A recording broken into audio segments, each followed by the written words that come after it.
letter writing, went into strategy writing, went into developing the organizations. When I see one picture in English, always, when I started here, I picked up this picture and displayed it from the office section. And the reason behind that is, when I came from civil service level here in English, it was very good, communicating, including the partnership, the empowerment, these are key words. And when I came around here, I didn't into knowledge of the what's here, what's missing, what we developing. Certainly, I got part of this picture I put in the front of the section.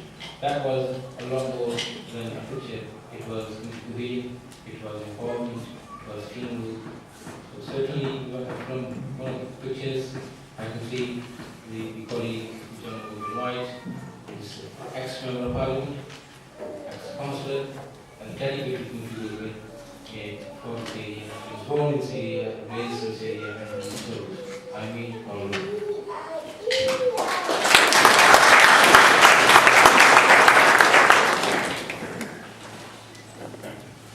Assalamu alaikum. Can I first of all thank everybody and Zaman for organising tonight. I always think it's always very important that the younger generation knows and understands and appreciate what those that have gone before them have done for them. And I think in Abdul Hameed Salik we have someone who is a shining example of someone who gave his life to serving the community. And I was very privileged to work with Abdul. Firstly, the fight for this community centre where we're all sitting now. Abdul and Doris Sandywell and Ezra and a few other people that are here were those people who fought to get that community centre, and now it looks great and it looks as if it's always been here, but you've got to remember that at the time we were turned down twice by the government for funding for this centre, and many people would have walked away at the time when the going gets tough. But Abdul and Doris and Ezra and that continued fighting, and we first of all got a little green hut over in the corner there, and then finally, and she's dead as well now, but Pam Horton used her influence as chairman of the Health Authority to offer us this site, and it was on this site that we could then actually begin the work. And as Sahel said, the photograph that's at the front, where Abdul and Doris are there laying the spade to the foundations for this building, I think that's a fitting tribute to the work that Abdul did at the time. But as his son said, he also did much more.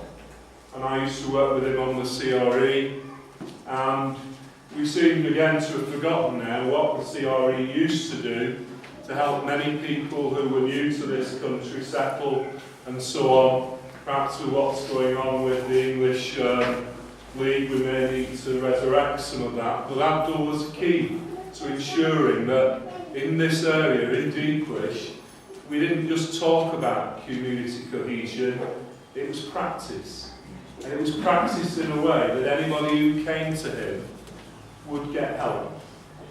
Didn't matter the colour, the age or whatever, Abdul would devote the time. And I remember going into the old UK Islamic mission on her street again and having a conversation with him about what that actually meant and why that was so important. And again, when I was going over to Pakistan, Abdul arranged the first visit that I did to Kashmir. And I said at the time I wanted to see some of the refugees who were then in the camps and speak to some of the people who were suffering. And Abdul organised all that for me. And I think it's a fitting tribute that this superb portrait, is it going to stay here permanently? It's going back. Well, I would actually say to the management committee that if you do nothing else, you should order a copy. Because in my view, there should be a copy here in this centre, because this centre would not have happened without the sacrifice and the hard work that Abdul made. So I hope you will do that. Spend a bit of the money. I know money's hard at the moment, but to me, as I say, it's about remembering what people have done. I'm proud to have known Abdul. I'm proud to have been able to work with him, and I'm delighted that the centre is recognising his achievement as one of our pioneers, as one of those people who put their heart and soul into Deeplish and into Rochdale. And the legacy we have now is this wonderful building, and the fact that when you look at community cohesion in Deeplish, it isn't talked about, it's real. And that, to me, is what it's all about. Thank you.